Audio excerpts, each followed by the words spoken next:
பூண்டு குழம்பு. Rice gravy லிஸ்ட்ல மீன் குழம்புக்கு அடுத்ததா இருக்கிறது வந்து இந்த வெள்ளைப்பூடு குழம்பு தாங்க. சும்மா அட்டகாசமா இருக்கும். 2 நாள் வச்சு சாப்பிட்டா கூட கொஞ்சம் டேஸ்ட் வந்து பயங்கரமா இருக்கும். முத நாள் விட அடுத்த நாள் சூப்பராகவே இருக்கும். அதுக்கு ஒரு பேன் வச்சு நல்லா நல்லெண்ணெய் கொஞ்சம் தாராளமாகவே ஊற்றிக்கங்க.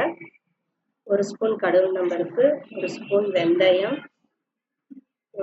ஒரு கொத்து கருவேப்பிலை போட்டு நல்லா பொரிய விடவும்.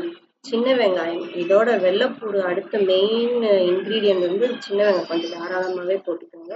வெள்ளைப்பூடு போட்டு நல்லா வதங்கினோடனே வெள்ளைப்பூடு வந்து நல்லா வெந்துடணும் வதக்குறதுலேயே. அப்புறம் ஒரு 2 தக்காளியை மிக்சியில் அடித்து வச்சுருக்கேன், அதையும் சேர்த்து நல்லா வதக்கி உப்பு போட்டு நல்லா வதக்கிக்கோங்க. நான் மற்ற மசால் பொருளாக யூஸ் பண்ண மாட்டோம். வீட்டில் குழம்புக்கு போடுற மசால் பொடி தான் யூஸ் பண்ணுறோம்.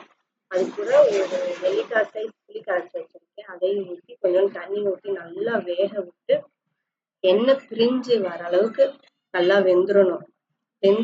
வெந்து சாப்பாடு கூட வச்சு சாப்பிட்டா சும்மா அட்டகாசமா இருக்குங்க.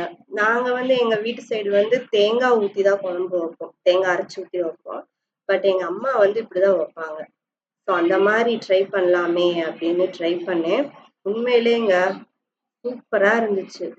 ட்ரை பண்ணி எப்படி இருந்துச்சு அப்படின்னு எனக்கு கமெண்ட் பண்ணுங்க. ஓகே, பாய், ஸ்டே டியூன்ட். அடுத்த வீடியோல பார்க்கலாம்.